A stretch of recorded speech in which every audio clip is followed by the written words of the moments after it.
Hi everyone, it's your boy Zach, and I think I might have gotten tricked. So I read all the comments, and couple days ago, someone said, "Hey, check out the latest episode of The Flash. It's really good." Now they said that on the fifth, and a new issue episode came out on the fifth, so I assumed they were talking about that one. They might have been talking about the previous week. Regardless, I saw last week's, the newest episode of The Flash, and it was pretty bad. And then but the thing I kept thinking is like, man, I haven't watched a show in 2 years, and it's kind, it kind of was like almost like pointless. Like, uh, I would definitely say it seems like a show that is, kind of admitting that it's beyond parody, and it's just weird. So, The Flash was a spin-off of Arrow. I think it started during Arrow's third year, and I think it's in its fourth or fifth year. I don't know. I dipped out like 2 years ago, and I liked it pretty good. I liked the first season. It took a little while to hit its stride. I remember the first season didn't really get good until like Christmas time, and then they kind of got into the whole Reverse Flash story. And I remember the whole second half was actually pretty good. And year two was pretty good if I remember correctly.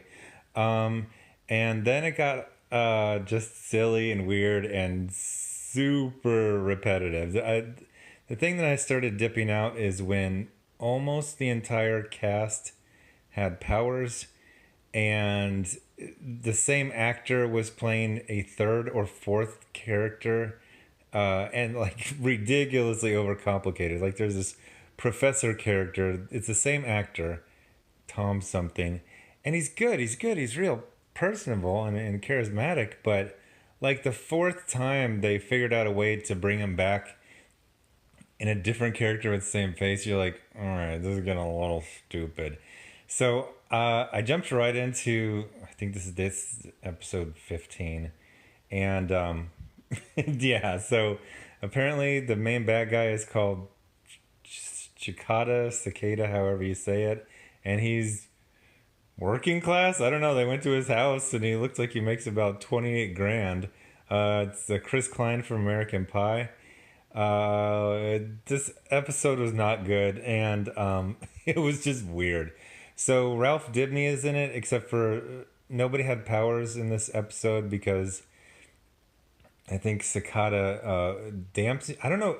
I couldn't tell if he took their powers away permanently or if it was in proximity. Because I mean, they did show up in the very last scene in their costumes, apparently with their powers. Although they didn't use them except for Barry for a little bit. But they also got these power dampeners put onto their wrists. And I don't know. I mean, a lot of this show is just pure cringe. Number one, it's not a Flash show. It's a complete ensemble show. It feels like Barry was just one of many characters in it.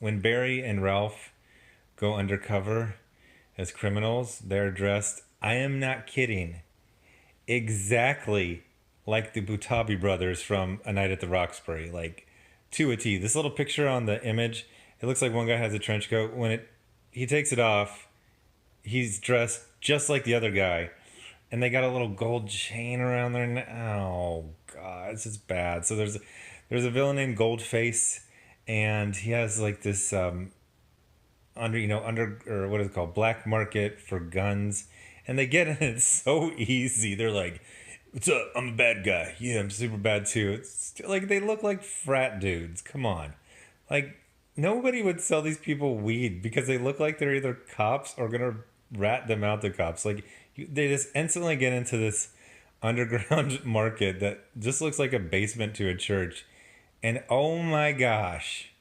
so many Canadian accents. So I don't know how the whole tax break is, city incentives thing. So anyway, for the last 20 years, I wouldn't say most, but a lot of American TV shows are shot in Canada. And a lot of times they can do it very convincingly. But it seems like something has changed. And I don't know if they changed the rules where you have to hire more locals. I remember reading about it like 10, 15 years ago. And it would say, you know, you get all these things, but you have to have like 3 speaking roles for locals. So it would always be like, you know, just like whatever, Lionel Luthor would, you know, talk to his secretary, and the secretary would have a Canadian accent. You know, like, okay, so that was one of the locals. They gave her like 2 lines. But for whatever reason, it's basically every character that isn't a lead is Canadian. And it's really, really obvious. It also feels like back in the day, they used to kind of tell the Canadians, it's like, hey, can you affect an American accent? And I don't know what happened, but like nobody tries. So this was the most Canadian gang you can ever imagine. And it's like this dude, he looks like either a barista or a web designer. And he's like, hey, do you want to buy a gun to shoot cops with? I love shooting cops with this. And you're like, oh, God, you don't sound scary at all. Um, so that's very distracting. And Barry and Ralph dressed as the Watabi brothers was just stupid. There was also this horrible, like, this is dumb. I guess, what's her name? Iris is, she used to be a reporter. Now she just runs a blog and she's like a, you know, new media. Except for they show her blog and it looks like a friggin' GeoCities tripod website from like 1998. And they're like, she's like, nobody's going to my website. And she finds a website that's like, her website is boring. And then she's all sad. So she finds out where this serial killer lives. And then she just like, she freaking climbs through the window dressed in, you know, her like, you know, whatever, nice fall outfit. And she's got her freaking purse with her. And she freaking sets it down on the, like a table with a lamp on it. And she's like, thanks, Ralph, because he gave her a little lockpick hit. She's like, she looks like she's freaking shopping or she's going like to go pick pumpkins or something like that. So of course, the guy, you know, the guy comes back when she's there and then she hides in the kitchen. But then like she starts walking out and she's right there at the door. She even has the door open. The guy's like in the living room and he's like, what? That's a sound? She's literally like her hands on the door handle and he doesn't have super speed. And she just freezes like, I'm so scared. And she just stands there and then she tries to pull this dumb gambit. There's some bit with the professor guy. I forget his name. Now he has a really bad French accent and his name is Sherlock. Okay. And he's meeting a girl. There was actually kind of funny bit where he's been in all these different dimensions and he always marries the same woman from every dimension. That was fun. It was funny, but this was just stupid. Like, and I know the bit was like he steals powers and, but even then, it actually feels like really later days Smallville. So Smallville was a good show. It started with a good budget, good special effects, and by the last few seasons, you could tell they really cut the budget. Like instead of showing Clark running across town, you know, with this, you know, super speed effects, you would just hear a whoosh sound effect, and then he would just step in from off frame. Like it was, oh, and they would use a little air to like blow some papers off of a desk. And it looked like, it feels like they went really cheap. So I don't know if it was like a troll recommend, but so the guy, oh gosh, Goldface's gang is stealing a 3D printer that is going to print artificial organs. I don't know if they mean like a Jarvik heart or like with living tissue. I don't know. But of course, there's only one of them. Oh, and it's in this research laboratory, and they break in with this freaking SWAT team. I mean, well, they're criminals. They're dressed like SWAT guys. It's like 20 guys with these advanced laser pulse rifles, and they're breaking like what? This isn't a government facility. It's just a research lab. There's going to be like one security guard roaming the outside, and there's going to be some cameras. Oh my gosh, they go in there, and then Ralph doesn't want Barry to get hurt. So all the bad guys, Ralph and Barry trick the gang, the gang of cop killers, into letting them in with no references, and then they're like, come on, and they're like, yeah, we'll be there in just a second, and then Ralph goes, hey, I think I left my cell phone inside the van. Can you go get it? And Barry doesn't say like, what? No, you go get it. So Barry goes in there and he's like looking for it like a dope. He's like, I don't see it. I don't see it. And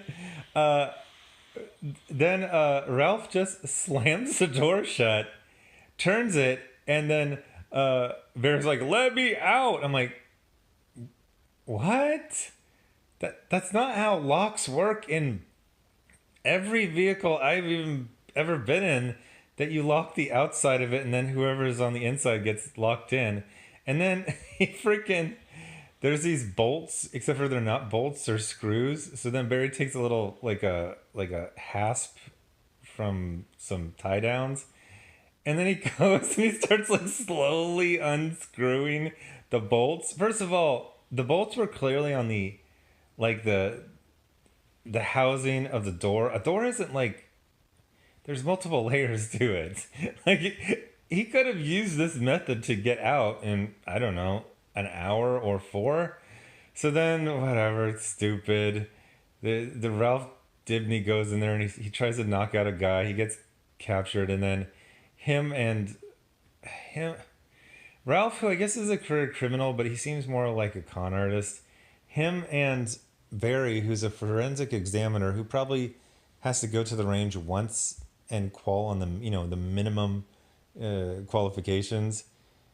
They go in and they take down like 20 to 30 hardened criminals, and they're playing, oh gosh, Dragula by Rob Zombie. That song came out in like freaking 1995. Oh my god. And like everything's, oh wow. I mean, I kind of dipped out of the CW superhero shows 2-3 years ago. I watched whenever they do the multi, all the shows cross over. I watched that. I haven't watched this year's yet. I'll probably do that soon. This is bad. It was really bad. And it almost felt like it just didn't care. It seems like one of those like last season. My point is, it feels like all of those shows are still going on, I guess. I haven't, my Google always recommends all the comic and, superhero movie and TV show knows. And I got a big surprise, a really big surprise. I was watching it on the CW website, so I had to watch ads. And they had an ad for Black Lightning. And I forgot that show existed. And I think, dude, nobody talks about Black Lightning. People don't even talk about it to complain about it. Like, it doesn't exist. Does anybody watch it? Anyone? By the way, it's like season 2, and the bad guy is the same bad guy from like episode 1 of season 1. I was like, he wasn't that compelling. So anyway, that's it. If you're the person who recommended me, so whoever recommended it, I think they might have recommended it because of like the SWAT stuff at the end, but it was, thanks, but it wasn't convincing. Or if you just did it to trick me, or if I watched the wrong episode, please let me know. But overall, like, I'm not going to dip into any more of this season. It just looked lame as hell. I always like, Oliver Queen, so I'll probably dip back into Arrow, give that a chance on one of their non-crossover episodes. And if you have a recommendation for which episode of Arrow for me to watch, the CW, they usually let you watch less, like 6 episodes for free. So I'm up for recommendations on a good episode of Arrow to jump into. I am not caught up with Gotham, but I usually wait for Gotham for the season to finish to kind of watch it all, in like a week or so. So anyway, thanks for watching. Subscribe, and I'll have something tomorrow. I don't know. Maybe I'll do that Arrow if someone recommends it. Thanks for watching. Bye.